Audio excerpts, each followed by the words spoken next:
बात यह कि इस देश में 140 करोड़ लोग बेवकूफ नहीं हैं, और इस इलेक्शन के नतीजे ने यह बता दिया कि अब जनता कितनी समझदार है। मसला ये है कि इस देश में हिंदू का नकाब पहन के भारतीय जनता पार्टी पिछले 40 साल से लफ्ज हिंदू को जीती नहीं है, नकाब पहनती है और उसके जरिए सत्ता की राजनीति साधती रही है। 40 साल से सबने देखा है। उसके लिए खौफ पपा किया पूरे के पूरे हिंदू समाज में। अरे त्रेता काल से हिंदू यहां पर और उससे भी पहले से हिंदू रहा, कभी हिंदू को कोई खतरा ना पहले कभी था, ना आज है, ना कल होगा। ना राहुल गांधी ये बेवकूफ़ी करेंगे, ना जनता करेगी। जनता ने भी उसको रिएक्ट नहीं किया। जितने लोगों ने रिएक्ट किया बीजेपी के लोगों ने रिएक्ट किया, चाहे दिल्ली में क्या हो या गुजरात में क्या हो, सब बीजेपी के लोग थे। अब प्रधानमंत्री जी अगर 4 मरतबा या 1 मरतबा खड़े होकर रिएक्ट कर रहे हैं तो खौफ कितना है ये समझना चाहिए। लोगों के हाथ से मुट्ठी से सत्ता निकली चली जा रही है। 240 ये 2 बैसाखियां जिस दिन गिर जाएगी सत्ता खत्म हो जाएगी, ये खौफ उनके मन में समा चुका है। इसलिए उन्होंने लास्ट टाइम कांग्रेस की 240 कब थी? सुनिए, मैं 240 जब भी मुझे वोट गिन के बताइए। 100 करोड़ से ज्यादा हिंदू इस मुल्क में वोटर है और 65 करोड़ लोगों ने वोट किया है। बीजेपी को कितना वोट मिला है? 23 करोड़ वोट, और वो 23 करोड़ वोट भी पूरा का पूरा हिंदू नहीं है। उसमें सिख भी शामिल है, ईसाई भी शामिल है, मुस्लिम भी शामिल है। हार्डली कहने का क्या प्रयास कर रहे हैं? आप कहने का क्या प्रयास 65 करोड़ लोग आप अर्थमेटिक में उलझा रहे हैं। आप कहने का क्या प्रयास कर रहे हैं? कि मैं कहने का प्रयास ये कर रहा हूं कि 150 साल से हिंदुत्व के नाम पर, सनातन धर्म नहीं, डिबेट की जरूरत है आज इस देश को कि सनातन धर्म और हिंदुत्व में फर्क क्या है। राजीव गांधी को हिंदुत्व का लफ्ज इस्तेमाल करना चाहिए था। हिंदुत्व, राजीव गांधी तो चले गए, राहुल गांधी की बात कर रहे हैं। ओके, सनातन धर्म एक धर्म है और इसके बीच एक डिबेट अब होनी चाहिए। सनातन धर्म मतलब आप कह रहे हैं कि तस्लीम रहमानी कह रहे हैं कि हिंदुत्व और सनातन धर्म के बीच में एक बहस की जरूरत है। ओके, देखिए, अनादिकाल की बात तो छोड़िए, मैं पिछले 100 साल की बात कर रहा हूं। जब नेताजी सुभाष चंद्र बोस कलकत्ता से गए थे तो काबुल में जाके रहे थे ना, मेहरोत्रा जी की दुकान में। अब कोई काबुल में मेहरोत्रा जी बचे? बोलिए, फिर 100 साल पहले की बात। और सुनिए, बताइए कब से सुनिए, मैं आपको बताता हूं 1950। अगर आप 100 साल की बात कर रहे हैं, मैं भी उसी की बात कर रहा हूं। आप मुझे बताइए हिंदुत्व शब्द कब से इस्तेमाल हो रहा है देश में?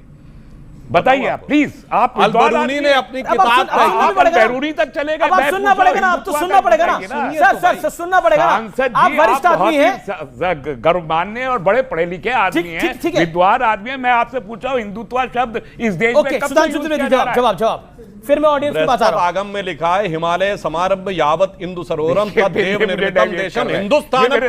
जवाब नहीं दे रहे। हिंदुस्तानम शब्द लिखा हुआ है वहां पुराण में और आप कह रहे नहीं है। दूसरा मैं आपसे कह रहा हूं, फिर क्या आपने महापुराण पढ़ा है क्या? 150 अब आप लगातार बोल रहे हैं। महापुराण पढ़ा है? हिंदुत्व का शब्द हिंदुत्व, मैं हिंदू की बात तो आप अपने टाइम पे कोट करिए ना। आप अपने टाइम पे आप डिफेंड कर रहे हैं इनको। अब चलिए, ये 150 साल पहले कह रहे हैं, सुनिए अपने टाइम पे बोलना पड़ेगा। 400 साल पहले छत्रपति शिवाजी के समय में छत्रपति शिवाजी के लिए लिखा गया है, राखी हिंदुवानी हिंदुवान का तिलक राखो, स्मृति पुराण राखो, वेद धुनि सुनी में, और शाही के सपूत शिवराज शमशीर तेरी दिल्ली दल दाब के दीवार राखे धुनी में। हिंदुवानी क्या है भाई? हिंदुवानी हिंदुत्व नहीं है। अब हिंदुत्व अब मैं बता रहा हूं, सुनिए, अल-बरूनी ने गलत बात है। आपने बताया है कि 300 सालों तक, अरब आक्रमण के बाद महमूद गजनी तक, काबुल में जिनका राज था उस डायनेस्टी का नाम था हिंदू शाही डायनेस्टी, जिसके जयपाल और धर्मपाल थे। अब कह रहे हिंदू शब्द इनको अभी 100-150 साल पहले नजर आ रहा है। हिंदू कुछ कहां से नजर आया? डेविएट कर रहे हैं। अरे भाई, डेविएट क्या कर रहे हैं? हिंदुवानी और हिंदुत्व में क्या अंतर है? बताइए, वो आपको बताना पड़ेगा। अच्छा, अब आपको बताता हूं, अब बता रहा हूं। जिसको आज आप हिंदुत्व कहते हैं वो भी मैं बता दे रहा हूं। शिवाजी पे किताब लिखी। अब सुनिए, इनको कह रहे हैं आज के हिंदुत्व में और उस जमाने का हिंदुत्व में इनको डेफिनेशन है।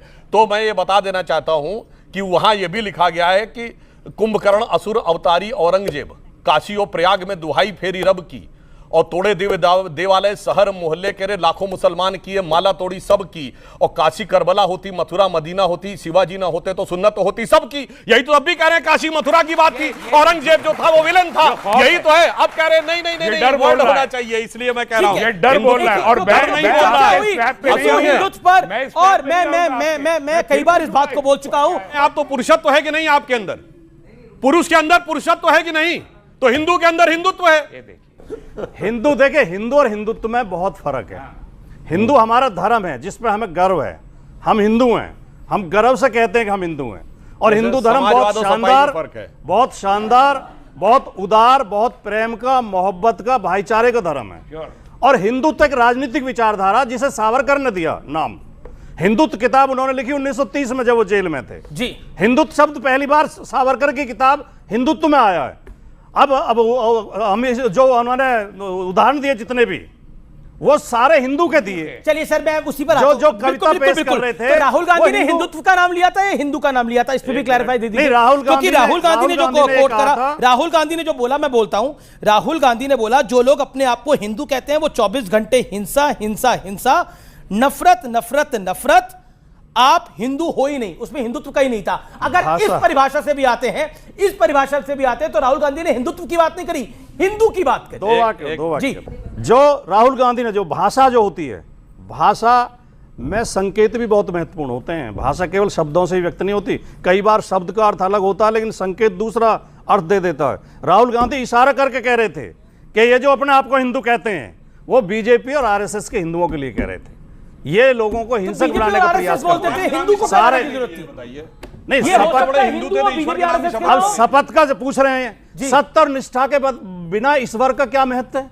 जहां सत्य और निष्ठा में तो ईश्वर अपना आप है। आप बिना सत्य के ईश्वर को मानते हैं भैया, यही चक्कर जब सत्य और निष्ठा है तो ईश्वर की शपथ, ईश्वर सत्यप्रकाश जी की बारी है। सत्यप्रकाश जी, राहुल जी वो कह नहीं रहे थे जो मोदी जी समझ गए। राहुल जी वो कह नहीं रहे थे जो सुधांशु त्रिवेदी समझ रहे हैं। राहुल जी वो कह नहीं रहे थे जो चिराग पासवान, जेडीयू के कई नेता, ललन सिंह समझ रहे हैं। वो कहा ही नहीं था उन्होंने। ये सिर्फ राहुल जी के समर्थक पार्टियों को सिर्फ समझ में आ रहा है कि नहीं राहुल जी वो नहीं कह रहे थे, राहुल जी कुछ और कह रहे थे। इस देश का बच्चा समझ चुका है कि राहुल जी आखिर कह क्या रहे थे, और राहुल जी भी समझ रहे थे कि वो कह क्या रहे थे, क्योंकि वो फंस गए कह के, तो अब वो बहाने बना रहे हैं। अब देखिए क्या है कि राहुल गांधी जी की राजनीति जिस धुरी पर टिकी हुई है और जिस फ्रस्ट्रेशन पर टिकी हुई है कि 3 बार नकार दिए गए हैं, तो वो विपक्ष के नेता के हैसियत के तौर पर कोई चित्र ला करके हिंदू धर्म को अलग अलग ढंग से वो बता भी रहे कि हिंदू डरता नहीं। आखिर वो ये भी बताने की कोशिश कर रहे हैं किसी धार्मिक ग्रुप को कि आपको कोई डराने की कोशिश कर रहा है, जबकि बात ऐसी बिल्कुल नहीं है। संविधानवाद है देश में, तो राहुल गांधी उस समय संविधानवाद कहां भूल गए जब वो हिंदू को पूरे हिंसक बताने लगे। मेरा मानना है कि राहुल गांधी जी को इस बात के लिए सार्वजनिक रूप में माफी मांगनी पड़ेगी।